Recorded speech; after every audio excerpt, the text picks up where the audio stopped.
ये जो ये प्रेस कॉन्फ्रेंस होगी, इनसे गुजारिश है कि पे एक ब्रेल का एक डमी बैलेट पेपर जैसा होता है, जिससे कि वो उसको सीरियल नंबर के अगेंस्ट। धन्यवाद यहाँ पर आने के लिए।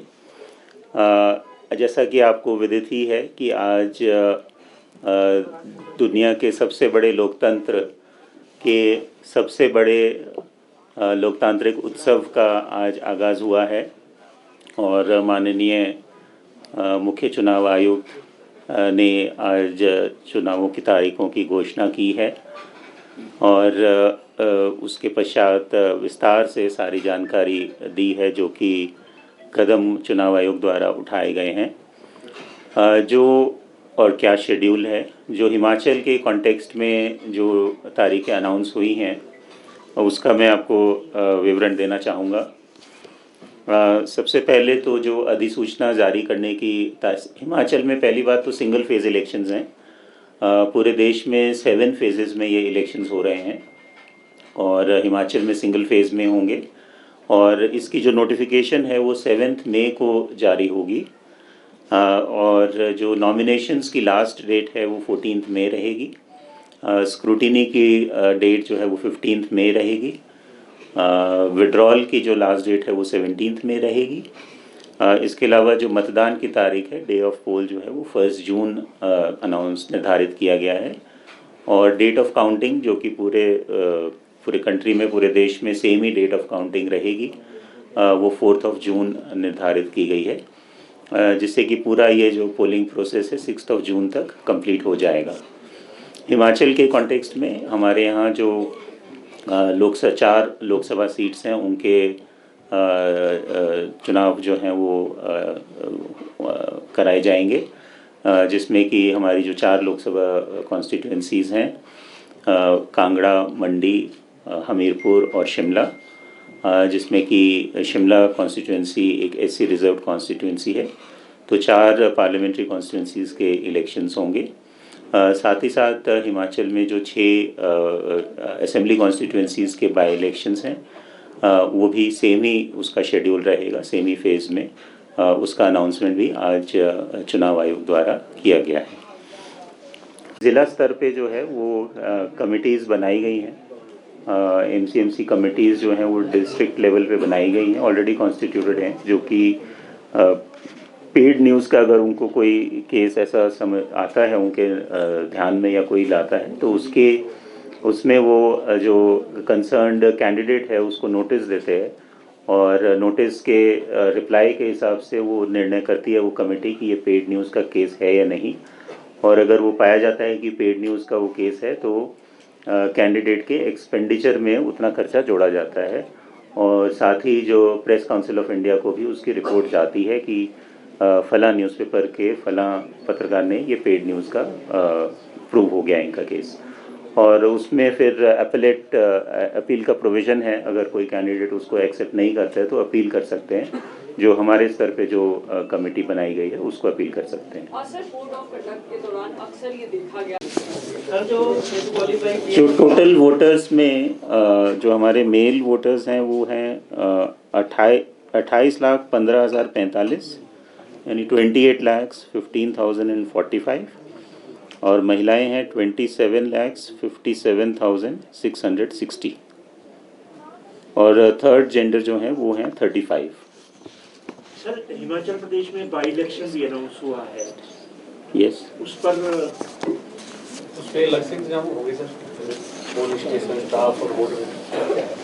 हाँ, उसके लिए जैसा मैंने बताया कि जो बाई इलेक्शंस के लिए एक तो अलग ईवीएम वोटिंग मशीन्स अलग होंगी, वो अलग वोटिंग कंपार्टमेंट होगा, एक एडिशनल पोलिंग ऑफिसर होंगे और उनके जो स्टोरेज और काउंटिंग की जो फैसिलिटीज़ हैं वो भी सेपरेट रहेंगी।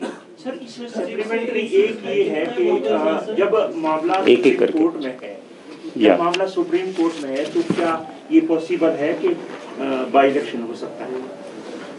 अब ये तो कमीशन ने ऑलरेडी डिक्लेयर कर दिया है सर जो तो स्पेकुलेट हम नहीं कर सकते। इलेक्शन लड़ पाएंगे, जो डिस्क्वालीफाई हुए हैं क्या वो चुनाव लड़ पाएंगे? डिस्क्वालिफिकेशन के लिए जो क्राइटेरिया है वो बड़ा स्पष्ट दिया गया है रूल में कि किस किस कंडीशन में जो a person is not eligible to contest as an election जिसमें कि ये कवर नहीं होता है। और इसमें जो डिस्क्वालिफिकेशंस हैं वो रिलेटेड टू इलेक्टोरल ऑफेंसेस हैं, रिलेटेड टू करप्शन चार्जेस हैं, related to unsoundness of mind हैं, रिलेटेड टू इंसॉल्वेंसी हैं। तो ये सब क्राइटेरिया रहते हैं जो डिस्क्वालिफिकेशन के लिए रहते हैं। सर 6 असेंबली सेगमेंट्स में टोटल कितने वोटर्स हैं? Can you name all 6 assembly? जी, तो ये 6 असेंबली कॉन्स्टिट्यूंसीज हैं। धर्मशाला में जो वोटर्स की संख्या है वो है 82,795। धर्मशाला में इंक्लूडिंग सर्विस वोटर्स 83,718 वोटर्स हैं। 83,718 सर्विस वोटर्स मिला के। दूसरा हमारा लाहौल स्पीति है। लाहौल स्पीति में 25,724 वोटर्स। देन सुजानपुर में हैं 76,830। बड़सर इज़ 88,432। गगरेट 84,887। पढ़ 84,887।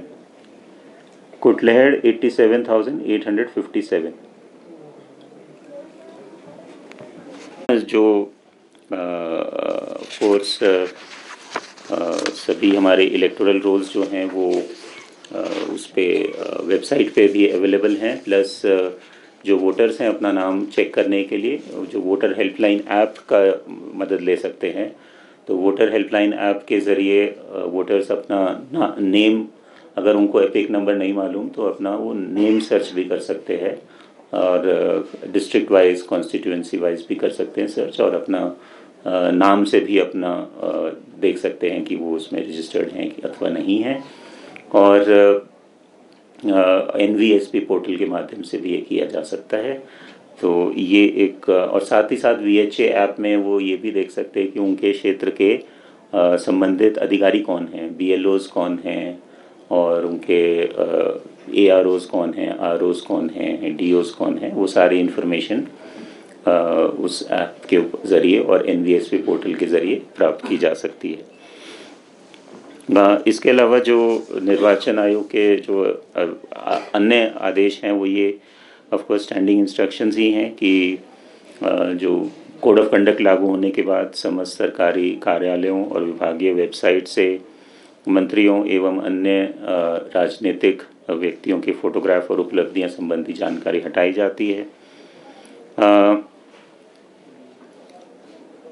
डिफेसमेंट ऑफ प्रॉपर्टी एक बड़ा इशू रहता है स्पेशली अर्बन एरियाज़ में। तो डिफेसमेंट ऑफ प्रॉपर्टी रोकने के लिए एक तो of course defacement of property act है, प्लस हमारी जो फ्लाइंग स्क्वाड्स टीम्स हैं वो इमीडिएटली फंक्शन करना स्टार्ट कर देंगी और इंश्योर करेंगी कोई डिफेसमेंट ऑफ प्रॉपर्टी ना हो।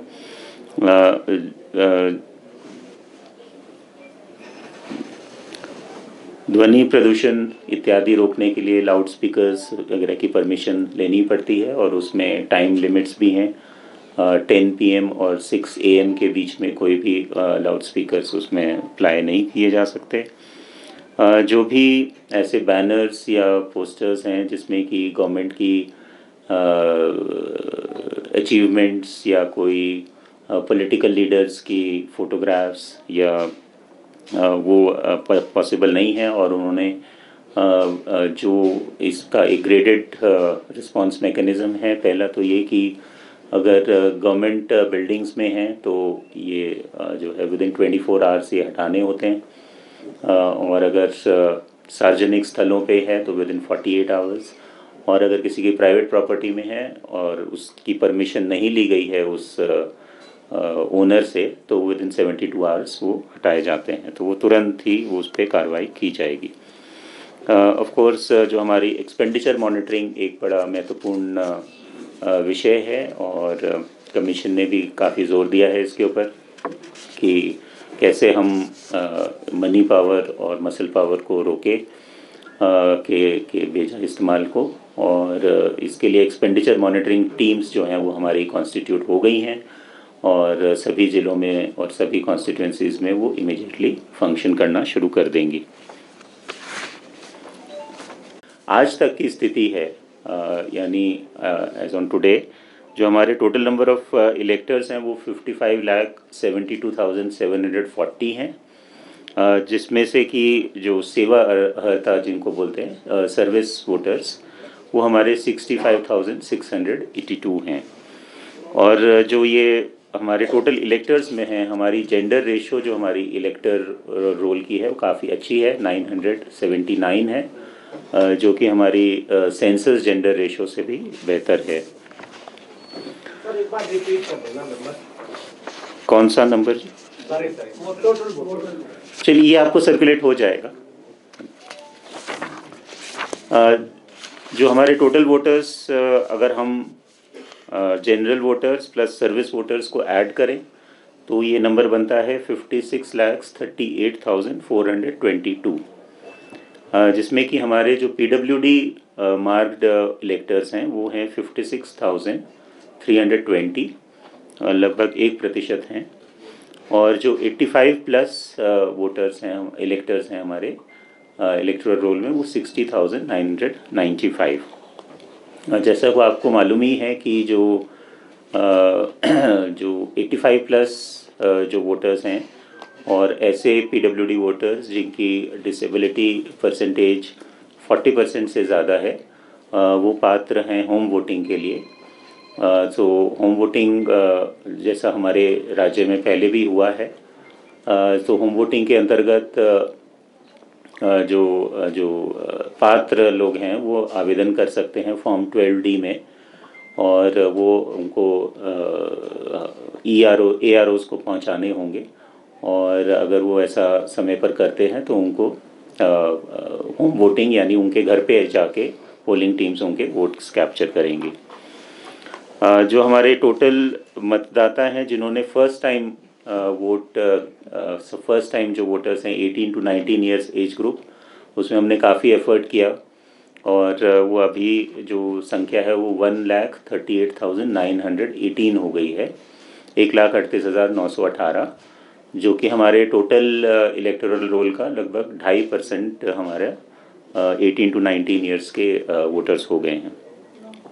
और जहाँ तक कि 20 to 29 ईयर्स एज ग्रुप वो भी यंग वोटर्स ही हैं, वो हमारे 10,40,756 हो गए हैं, और जो कि हमारे टोटल इलेक्टोरल रोल का लगभग 19% के आसपास आएगा, 18 to 19%। इसके अलावा